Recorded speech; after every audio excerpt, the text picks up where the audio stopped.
A pleasant morning to everyone. I am Erwin Kaasi, a first-year student who is taking up Bachelor of Secondary Education major in English. This video presentation will contain two topics.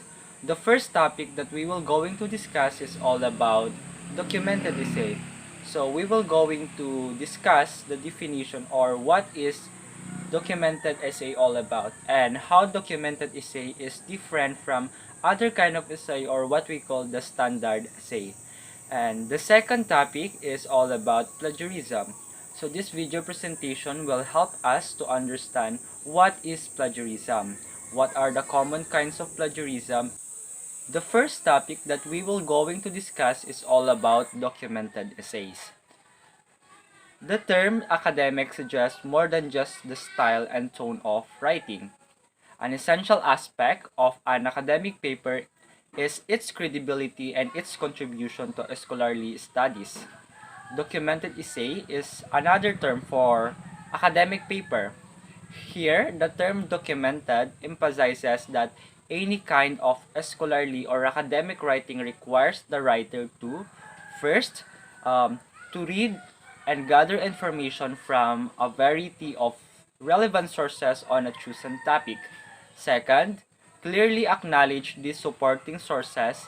And lastly, to add to scholarship by selecting, arranging, commenting on, or even debunking the information from these sources.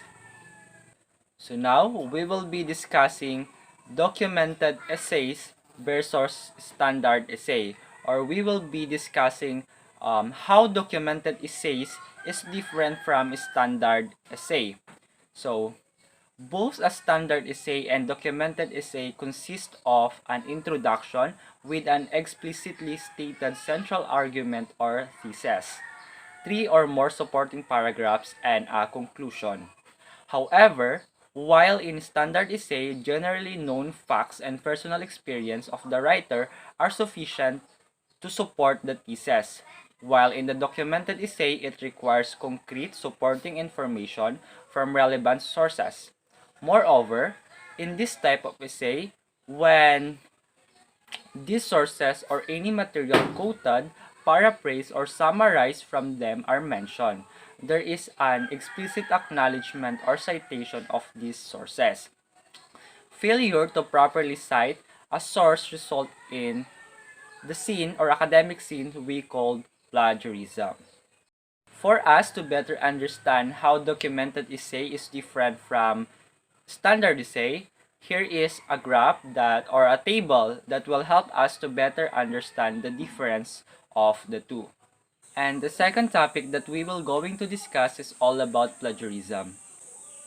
Plagiarism, along with its various forms and implication, it explains in an illuminating and entertaining essay entitled What is Plagiarism?, written by Teresita Jimenez Masida, a professor of Philippine Studies and Philippine Literature at the University of the Philippines.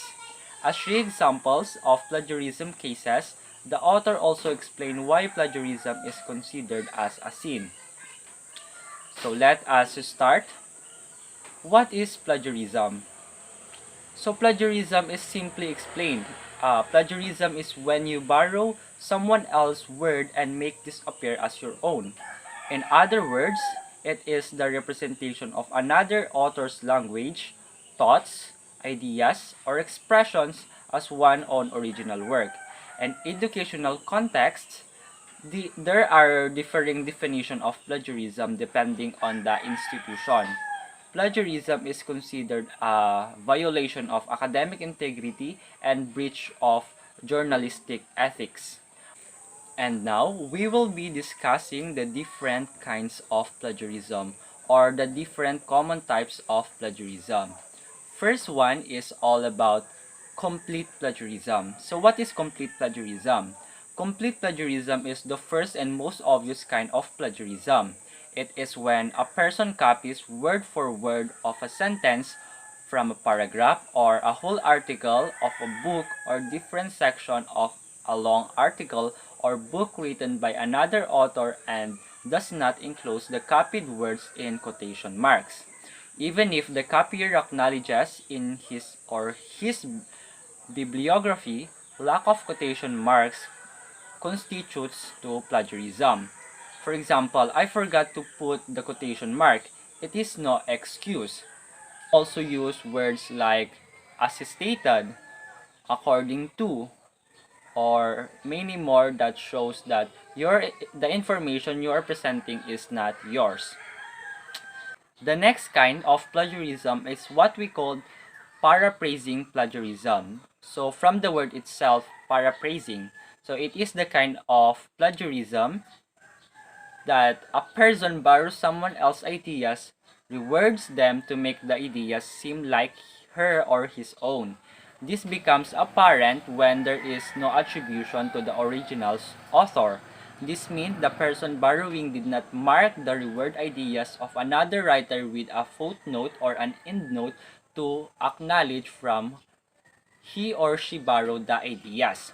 For example scenario, I was in such a hurry that I forgot to put the footnote or endnote. It is not an acceptable reason. We live in an era of information technology. Putting an footnote or an endnote has been made easier through word processing software like Microsoft Word, Mac Pages, and more. It should be automatic for anyone to immediately insert the footnote or endnote. And the third kind of plagiarism is translation plagiarism. So from the word itself, translate, to translate a word. So it is the third kind of plagiarism. It is when a person translates to a Filipino or other Philippine languages someone else's ideas that were expressed in English or other foreign languages and fail to include the translated material in quotation marks. But the Filipino words are mine, the translator might claim, but the question still is whose ideas did the person translate? So it is also considered plagiarism. And the next kind of plagiarism is what we call accidentally plagiarism. So it is even when a person frames the ideas of a writer in another way of in a different language and conveniently forget to acknowledge the source of the ideas, that still constitutes to plagiarism. So this can happen a lot. People may be plagiarizing without recognizing it and sometimes face the same consequences as the people who do recognize they are plagiarizing. Usually, accidental plagiarism happens unintentionally or as neglect or a mistake. So those are the different common types of plagiarism. And the very question is plagiarism bad? So there is nothing wrong with borrowing an author's idea. We encourage students to research the wealth of materials available in books or the material available in the internet to expand their knowledge and help bolster their own compositions. We are often inspired by a writing style, a conceptual framework, a powerful idea. We may even imitate the style or conceptual framework or build on the powerful idea of other writers or theorists. But we never should forget to fail to give recognition to who inspired us, whose conceptual framework we found applicable to our own research, or whose powerful idea inspired us to develop our own. That is how knowledge grows. We may start to borrow with proper acknowledgement, but eventually, because we are creative individuals, we develop our own style, our own expressions, and our own way of thinking. For us to avoid from committing plagiarism, we should always possess the word katapatan, or a Filipino term which means honesty, truthfulness, and integrity. The author of this essay, Ms. Maceda, compare plagiarism to a mother who borrows a ganta of rice from a neighbor and forgets that what saved her family for the day was the kindness of the neighbor. She thinks of plagiarism as lacking the Filipino value of utang na loob, who help you to gain the knowledge you have today. who aided you becoming a better person by offering a different way of viewing things. And now, this is the last part of my report, the conclusion and reflection. So, documented essay is a piece of academic writing that aims to consider a particular topic relying on a number of the most trusted secondary sources. It is built on the knowledge of other people specializing in particular field. Thus, it relies on numerous numbers sources or secondary sources. In contrast, standard essay is generally known facts and personal experiences of the writer are sufficient to support the thesis. Assertions are most based on the writer's observation, ideas, and beliefs. On the other hand, plagiarism is when you borrow someone else's word and make this appear as your own. There are four common kinds of plagiarism such as complete or direct plagiarism, or when a person copies word for word from the source without proper acknowledgement. Second, translation plagiarism, or when a person translates a source from other languages. Next, paraphrasing plagiarism, when a person borrows someone else's ideas, rewords them to make the idea seems like his or her own. And lastly, accidentally plagiarism or accidental plagiarism, when a person unintentionally forget to acknowledge the source of the idea. It is not bad to borrow ideas and information from reliable and substantial sources, but we should not forget to give proper acknowledgement and citation to real owner of or author of that information. Besides, we should not normalize plagiarism because we can foster our writing skill if we just rely on internet.